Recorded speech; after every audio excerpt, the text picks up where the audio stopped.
Hi, welcome to the EcoFarms, an agro-services company. My name is Benjamin Echor. I'm the Chief Agronomist and Head Technical Operations at the EcoFarms.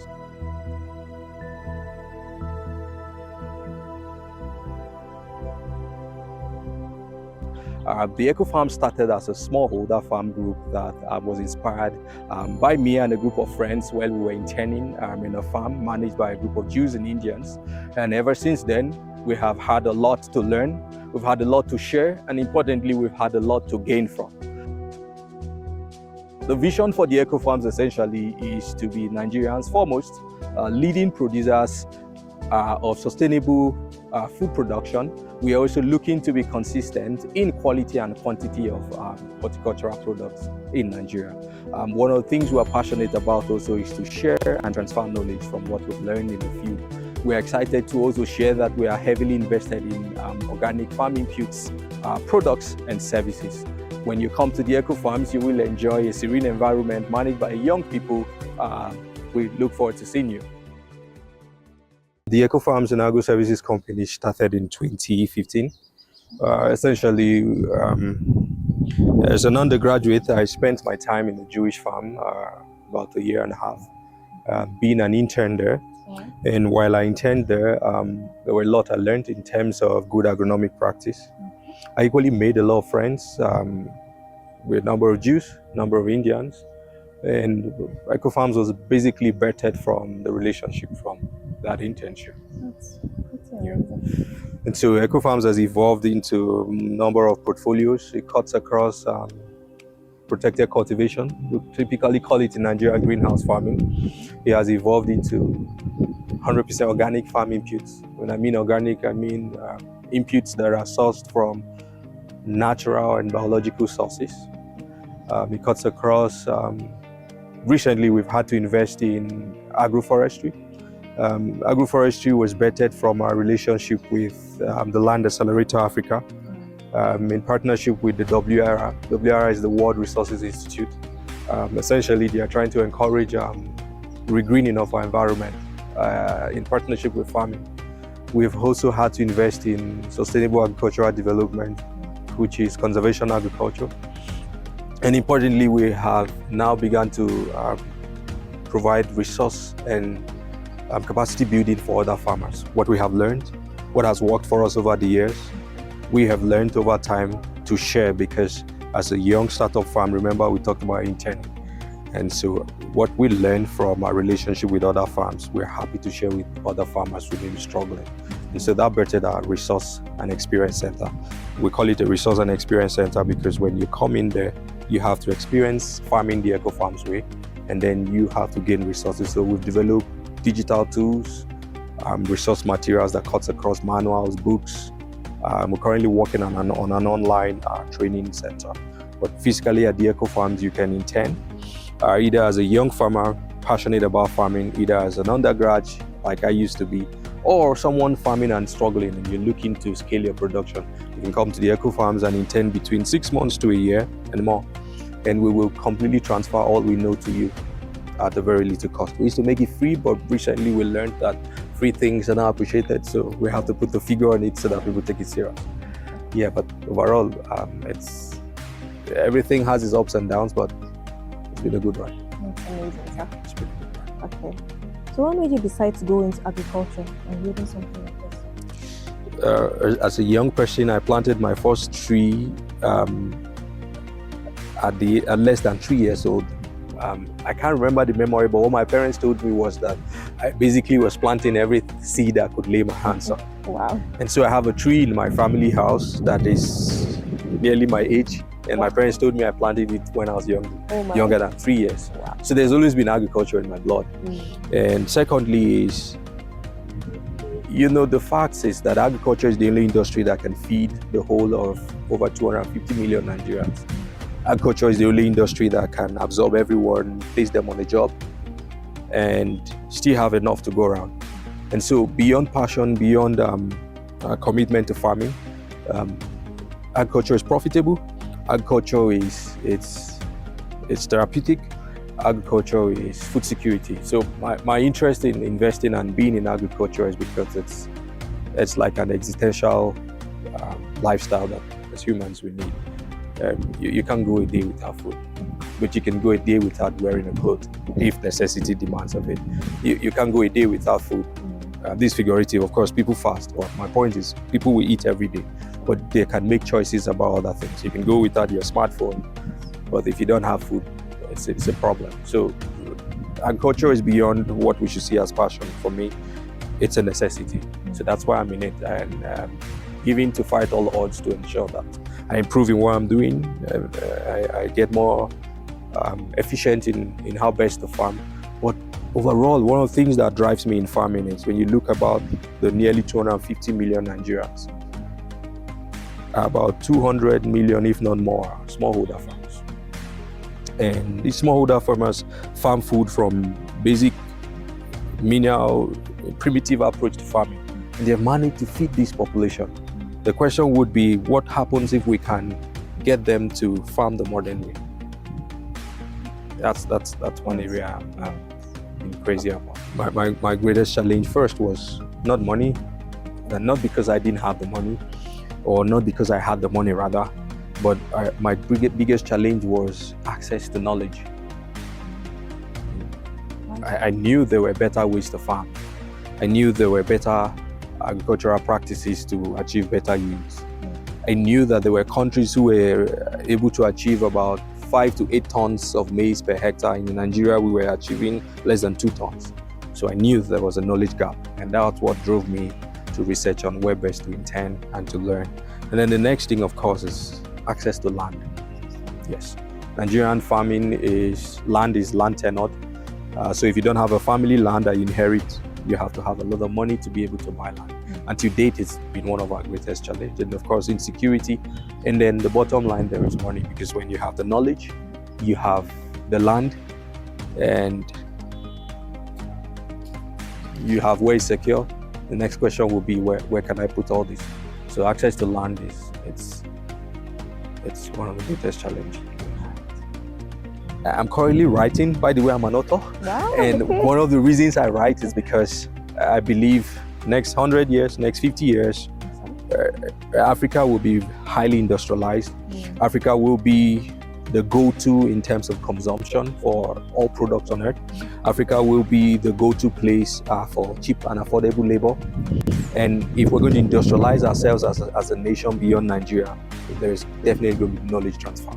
And what beats knowledge preservation like sharing your knowledge in an article, in a book someone can stumble into? I'm currently writing a book, and it's titled How Not to Farm. The reason why I put that title is because a lot of people talk about how to farm. Very few people talk about how not to farm. I've learned a lot about how not to farm in the past 10 years, and I want to share those knowledge. So anyone looking to invest in farming, the first thing I will tell them is go find a mentor. Someone who is heavily invested in farming, who has walked the ropes over the years, has failed, has made successes. Humble yourself and attach yourself to him or to their infrastructure system, and learn the ropes before you think of burning money, before you think of even putting money on the ground. Mentorship. That's the first thing I'll tell them. Go get a mentor. It's hard.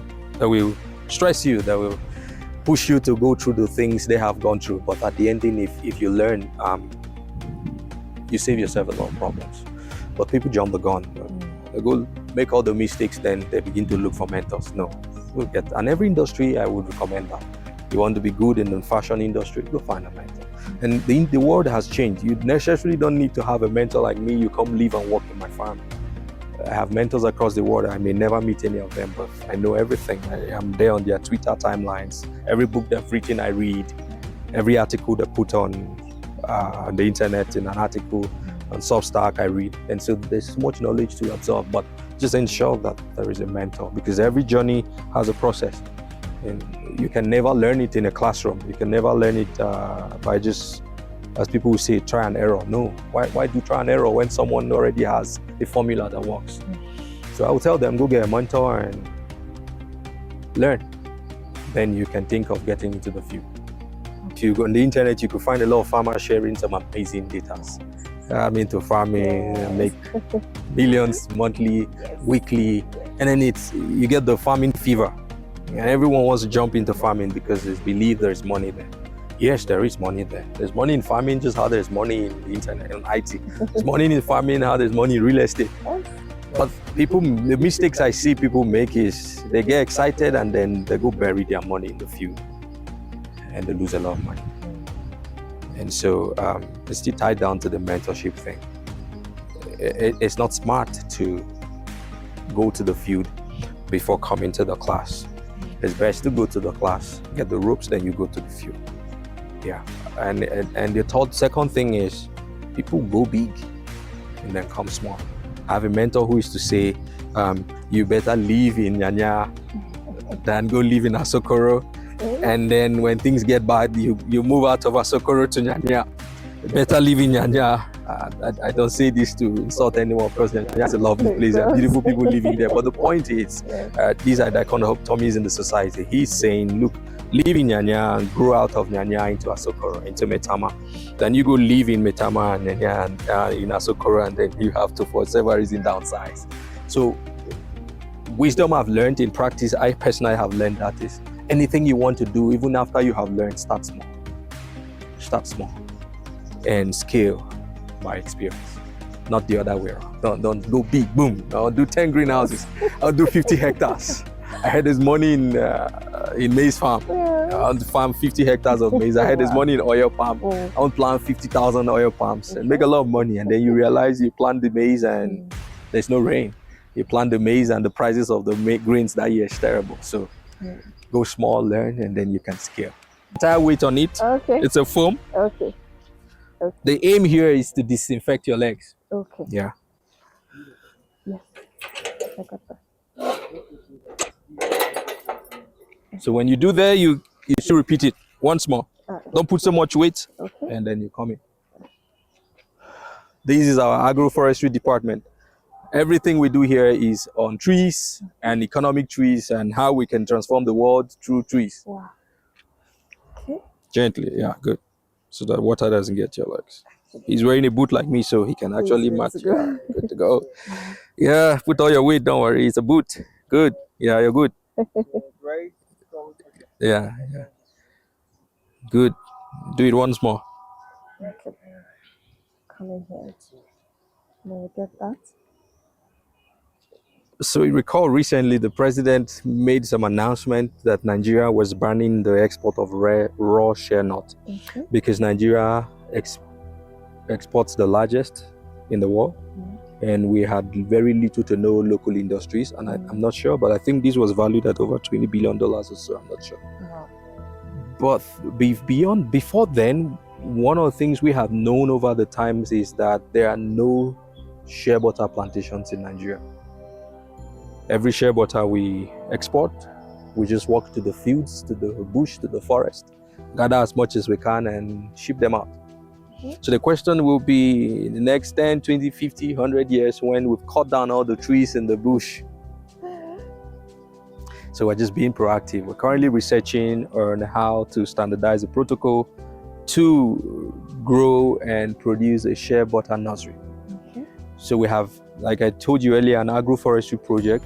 The project in a nutshell is to regreen our environment by incentivizing farmers. And there are a lot of organizations, they call them non-profits, NGOs as we know them, encouraging farmers to stop cutting down trees and grow trees. And the farmer is wondering, why shouldn't I cut the tree in my farm and shade in my maize? And so they cut it down. But we figured that if you can incentivize farmers not to cut down their trees, they will have a reason not to cut it down. What do we mean by incentivize? So we have a number of trees here. Macadamia, it's one of the key crops we are excited about. High value economic trees, we call them. Coffee, avocado, bananas, mangoes, oranges, shea nuts, our indigenous atili, the black olive. Yes. Look at it there. Okay. Yes, dragon fruits, saw soup. There's saw soup and sweet soup. There's dates. Yes, there's pomegranates. I bought a pomegranate fruit yesterday. I bought at 8,000 naira, just one fruit. Wow. You can imagine. Wow. And there are no plantation. Of course, you saw the passion fruit. So a number of high value economic trees. Some are indigenous to us, like the shea nut, and there are no industries making nurseries and growing them. Some are already established, like the macadamia in East Africa. We are trying to adapt the technology and bring them here because there are no plantations. It's so bad, you can't go to there's no avocado plantation I can take you to in Nigeria and say, let's go there and buy 1 ton of avocado fruits. I'm even going far. We'll buy 10 kg of avocado fruits. There's none. There's none. And Nigeria consumes a lot of avocado as fruits, as oil, and other things. So that's just for avocado. You can imagine. Macadamia currently is one of the world's most expensive nuts. Nigeria has not tapped into that industry. Yeah, so we're looking to pioneer those industries and encourage people to grow them. So that's what essentially we do here. So we study, do the nursery, and then we encourage farmers to adopt these crops. Then we offer them a buyback contract. So that's the incentive. Because as a farmer, the EcoFarms will buy back from you. You'll be eager to plant it. So there's a market before you even buy it. And because we're buying back from you, we think we have the liberty to come to you and say, okay, this is how to harvest this fruit. This is how to care for it. Don't use this chemical because we want it organic. We can guide you because we know what the market wants. And it's a project we've been on for about 5 years, and it's looking great. A lot of farmers are excited.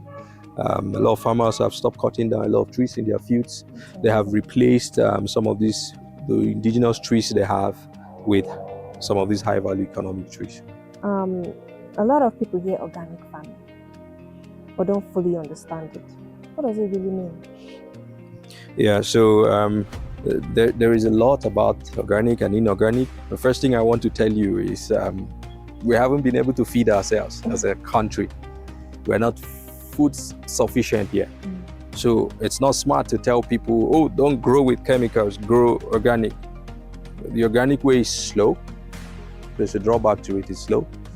It's not been widely accepted by a number of people. There's some of them we already practice naturally. Like I can tell you, a lot of groundnut farmers don't put no fertilizers because the soil is healthy. They just plant groundnut and they harvest. They put a lot of chemicals when they are farming monocroppings like in maize, rice, and the rest. But the point to organic is you trying to lean more to the natural approach to growing food, away from the nearly monocultured, heavily synthetic input dependent.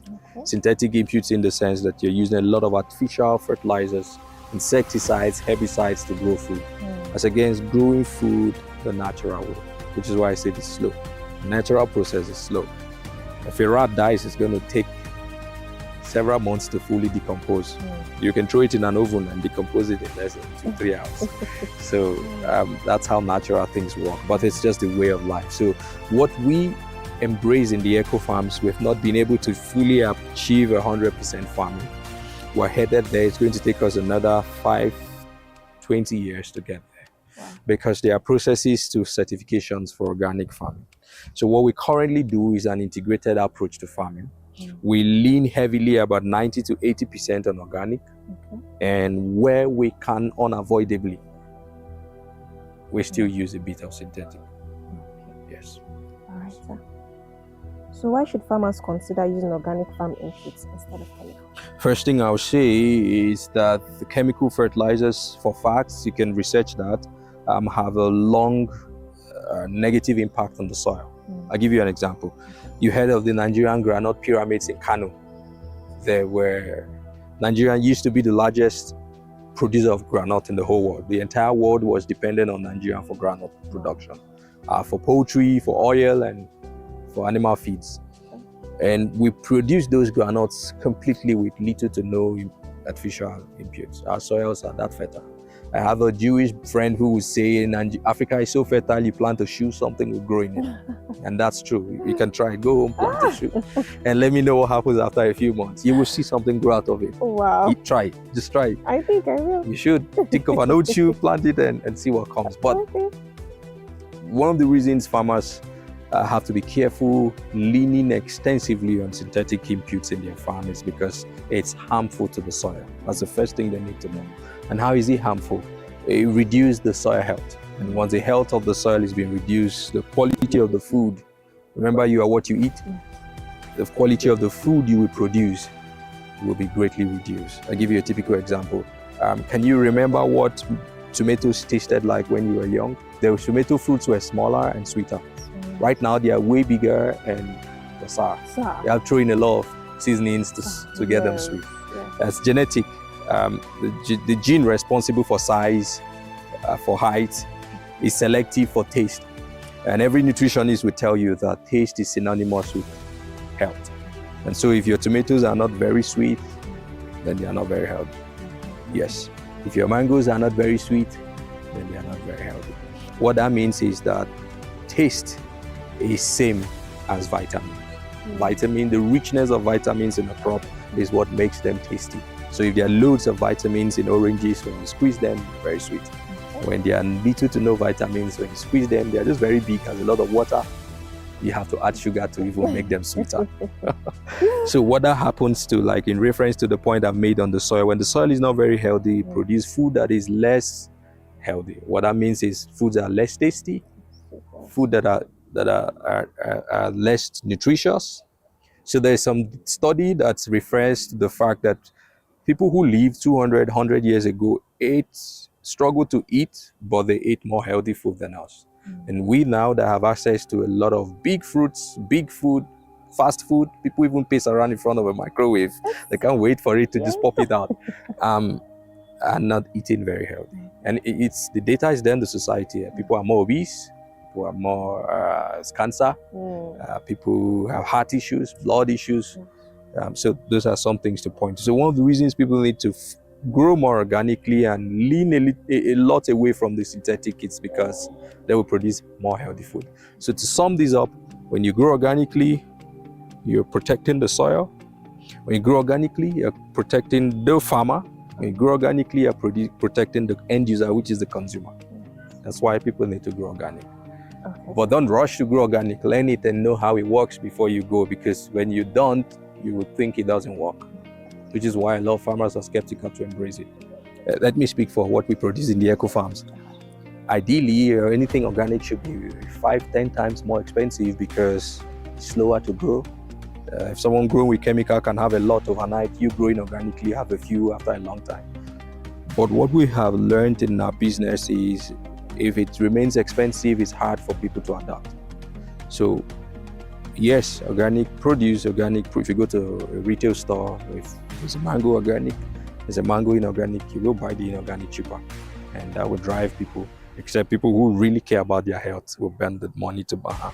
So, but what we do here is the other way around. In a bid to encourage organic practice and farming, we have nearly the most affordable farm inputs I can imagine in Nigeria. I'll give you a comparison. A typical NPK fertilizer, of course, of a synthetic nature, is nearly 60,000-70,000 per 50 kg bag. At the EcoFarms, we retail our fertilizers for less than 30,000. Wow. Yes. And guess what? Even at that, farmers are still skeptical to embrace it. Because they are used to what they can put in their farm and come tomorrow and see it all grown big. Yeah. Okay, sir. So many people are curious about greenhouse farming. Can you explain how it works? First thing I'll tell you, greenhouse farming is very technical. It is highly profitable. And thirdly, it is highly capital intensive. Wow. So it's not a farming method for, I'm sorry to use the word, for pork. It's expensive. There's one of the things we are struggling with. How can we make this thing affordable for everyone? Because if you ask me, everybody should farm in a greenhouse. Because when you farm in a greenhouse, you get times 10 what you will get if you grew it outside. What a greenhouse essentially is it's a micro-controlled environment where you turn to manipulate the elements to be ideal for a crop to thrive. And in the open field, they are exposed to the wind, to the rain, excessive rains. When the rains are high, it's harmful. When the sun is scorching, it's harmful. In the greenhouse, you can control the heat, you can control the wind, you can control the water, you can control the nutrients, a lot of things. So because you're in charge, things are nearly ideal. It's like living in a nearly perfect environment where there are no criminals, everything just seems perfect. I mean, imagine who won't enjoy it. So that's what happened in the greenhouse. But the reason it's capital intensive is that we are leaning greatly on a lot of imports for the inputs used in greenhouse management. So there's a need for us to look at local industries like fabrications, using local materials. So do you think greenhouse farming is something young farmers in Nigeria should consider? I would strongly recommend it. if we can overcome the capital intensivity of it. But I would recommend it. Yeah, I've seen modular greenhouses made from wood. It's nearly by wood. I mean, this is galvanized steel. The one made from wood it's made from wood, timber. It cuts down the cost of setup by nearly half, if not 1/3. But it's not as durable. So they're not treated wood? They are treated woods, but because you're going to put fertilizers, you're going to irrigate, the wood will keep soaking up water and over time. But I would recommend it. If you ask me, it's the ideal way to farm. Okay. Yes. So what crops really do well in greenhouse farming? All crops do well in greenhouse. All crops. I mentioned earlier that if I grow a crop outside and you grow yours in a greenhouse, yours will grow 10 times as fast as mine. Wow. Yours will produce 10 times more than mine. Yours will produce for a longer time than mine. I'll give you a typical example. We grow sweet peppers, what we call conventionally bell peppers in Nigeria, in greenhouses. We grow them in EcoFarms for 1 year. Conventional smallholder farmers can grow his for 3 months. That's the first thing. 3 months and he's done. He has to plant another one. We can go for 12 months. They are going to be standing for? I mean, in that greenhouse, there are 6 months, so we're going to grow another 6 months. And we're going to harvest twice a week for 9 months. The smallholder farmer will harvest once or twice and he's terminated his crop. Do you understand the difference? Yes. Now I'm going to sell mine on a premium price because I'm growing them in a greenhouse. No birds will pick on them. Insect pest pressure will be low. Very little, no new chemicals. So when my fruit comes, the quality are premium. His have been bruised and battered by excessive sunlight, too much rain. When he makes it to the market, he's going to give his. And that's why I'm saying if I have a way, every farmer will farm in a greenhouse. That's amazing. Yeah, so every crop can thrive in a greenhouse. But the question is it economically viable? Why would you grow maize in a greenhouse except you're doing a research? But you could grow cucumbers, you can grow sweet peppers, you can grow tomatoes, you can grow spices. Yeah. So all crops thrive in a greenhouse. Yes.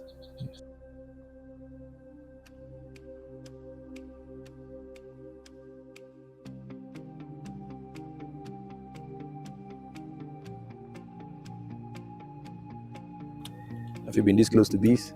Okay, next time you come, we'll go and touch them. If you come in the morning, you have a lot of bees buzzing all over here.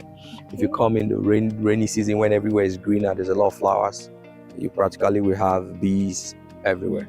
So now there are very little flowers, so they limit their activities. One of the reasons we're excited about farming bees is for 3 key reasons. The need for honey in Nigeria, we're not able to meet about 20% of our honey needs. We're still important. That's the first thing. So the basic material everybody knows about bees is honey. And the basic one, we've not even met 20% of our honey market. We're still importing. That's number one. Number two, there are some key byproducts from honey: propolis, royal jelly. There's a rumor that the Queen of England, the late one, lived on royal jelly. Royal jelly is the food fed exclusively to the Queen. And she outlives every other member of the colony. Wow. Yeah. Okay. Yeah. Yeah. She's bigger than everybody. She lives longer than everybody. She's stronger than everybody. And guess what? She has an estimated number of eggs she has to lay every day. So that's how productive she is because of the royal jelly. So studies have shown that if you feed on royal jelly, your lifespan, your health is generally enhanced. So royal jelly, propolis, beeswax, key things we're looking to produce. So as we speak, I only know of one company in Africa producing royal jelly in a very little quantity. The rest are imported from China. So there are novel ideas, novel business opportunities that no one is looking into. So we're not just excited about honey, we're excited about getting into the industry.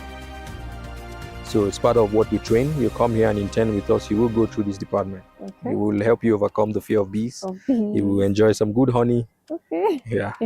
And of course, get yourself stung by bees once in a while. So we get immune after that. Is that true? Well, you will not. Every time they sting you, you will feel the pain. Yes. You will. Okay. But after a while, you get used to that. Yeah. Bees and snakes, people are generally scared of, but snakes, huh? I mean, look how close you are to bees. They're not attacking you. So it's a fear we have to all overcome. There's a reason we have passion fruits next to the bee farm.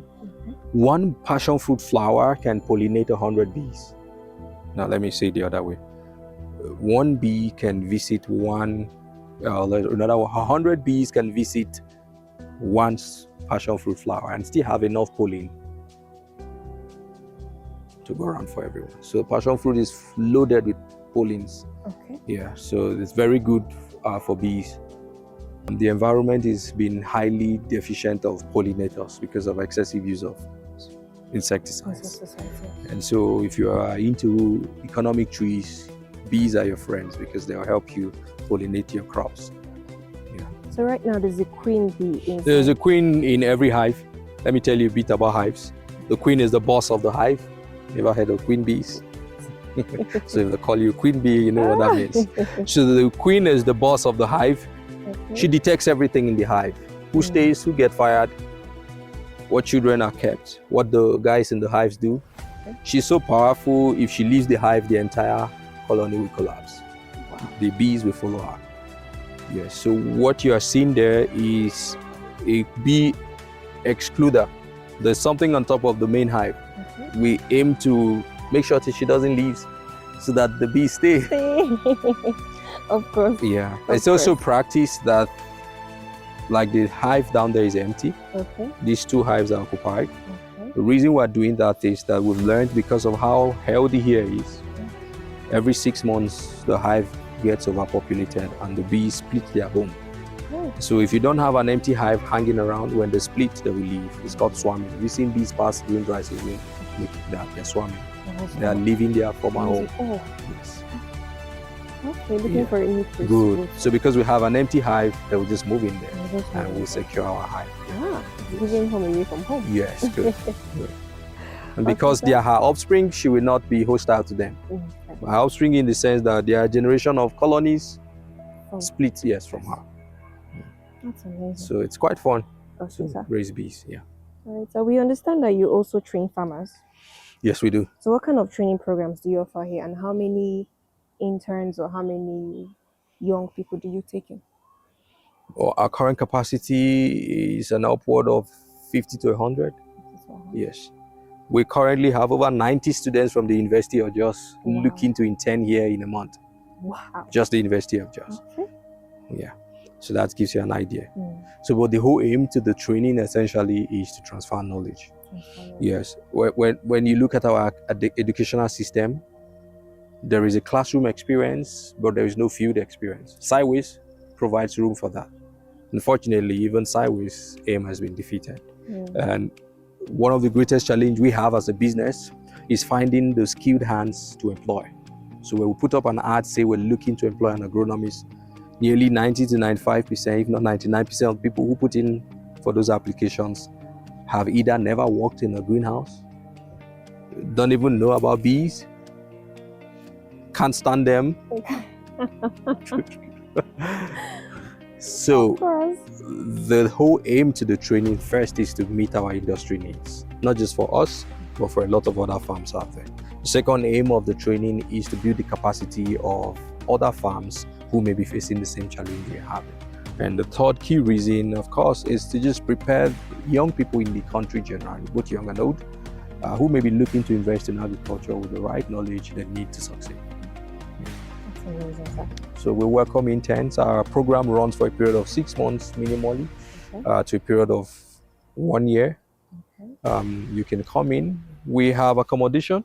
That building you're seeing is a hostel. The first is for the male staff. The second is for the female staff. Okay. We're investing in accommodation because it's one of the challenges the staffs have when they come on interns.